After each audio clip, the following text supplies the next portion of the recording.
Hi friends, நான் Shirley பேசுகிறேன். மண்பாண்டங்கள் தொடங்கியும் எவர் சில்வர், பித்தளை, அலுமினியம் என நாம் உணவு சமைக்க பயன்படுத்தும் பாத்திரங்கள் கால சூழலுக்கு ஏற்ப மாறிவிட்டன. இவற்றில் கால மாற்றம் மற்றும் நவீன தொழில்நுட்ப வளர்ச்சியின் ஓர் அங்கமாக ப்ரெஷர் குக்கரில்தான் பெரும்பாலானோர் வீடுகளில் உணவு சமைக்கப்படுகிறது. இதனால் சமையலுக்கான நேரம் கணிசமாக குறைந்தாலும் ப்ரெஷர் குக்கரில் சமைப்பது ஆபத்தானது என்ற எண்ணமும் அச்சமும் பலருக்கு இருக்கிறது.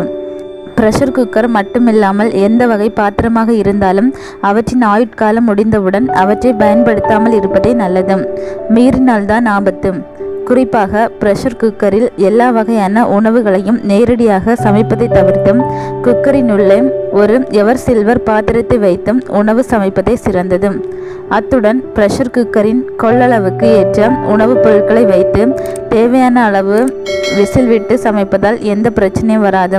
ப்ரெஷர் குக்கரில் சமையல் செய்வதால் நேரம் கணிசமாக குறைவதுடன் சத்துக்களும் ஆவியாக செல்லாமல் தடுக்கப்படும். இத்தாலியின் ஜேர்னல் ஆஃப் ஃபுட் சயின்ஸ் நிறுவன ஆராய்ச்சிப்படி வேக வைத்தல் முறையில் உணவு தயாரிப்பதால் 40-75%, வறுத்தெடுத்தல் முறையில் 53-90%, ப்ரெஷர் குக்கரில் சமைப்பதால் 90-95% ஊட்டச்சத்துக்களும் நமக்கு கிடைப்பதாக கூறப்படுகிறது. ப்ரெஷர் குக்கரில் உணவு சமைப்பது நல்லது தான். ஆனால் எந்த மெட்டலால் ஆன குக்கரில் எவ்வளவு காலம் சமைக்கிறோம் என்பதில்தான் இருக்கிறது பிரச்சனையின் தன்மை. அலுமினியம், காப்பர், டைட்டானியம் என பலதரப்பட்ட மெட்டல்களிலும் ப்ரெஷர் குக்கர்கள் செய்யப்படுகின்றன. இவற்றில் அலுமினியம் ப்ரெஷர் குக்கர் தான் விலை குறைவானது.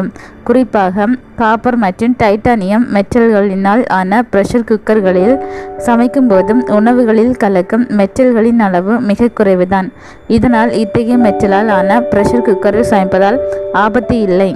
அதே சமயம் அலுமினிய குக்கரில் உணவு சமைக்கும் போதும் ஒரு நாளைக்கு 1-2 மில்லிகிராம் அலுமினிய மெட்டல் உணவின் வாயிலாக நம் உடலில் கலக்க வாய்ப்புள்ளது.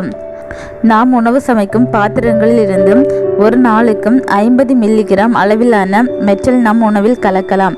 இந்த அளவை மீறி மெட்டல் கலந்தால் மட்டுமே ஆபத்து என்று கூறப்பட்டுள்ளது. இதனால் அச்சப்படாமல் அவரவர் திறனுக்கு ஏற்ற ப்ரெஷர் குக்கர்களில் உணவு சமைக்கலாம். அதே சமயம் ப்ரெஷர் குக்கர் மற்றும் எந்த வகை பாத்திரமாக இருந்தாலும் 2 ஆண்டுகளுக்கு மேல் அவற்றில் கீறல்கள் விழாவிட்டாலும் அவற்றில் உணவு சமைப்பதை தவிர்க்க வேண்டும். மாறாக கீறல் விழுந்த பாத்திரங்களில் உணவு சமைப்பதால் அதிகமான மெட்டல் உணவின் வாயிலாக நம் உடலில் கலக்கும் ஆபத்து இருக்கிறது. மேலும் இது போன்ற பல்வேறு தகவல்களை அறிந்து கொள்ள வேண்டும் என்று நீங்கள் விரும்பினால் இந்த சேனலை சப்ஸ்கிரைப் செய்து கொள்ளுங்கள்.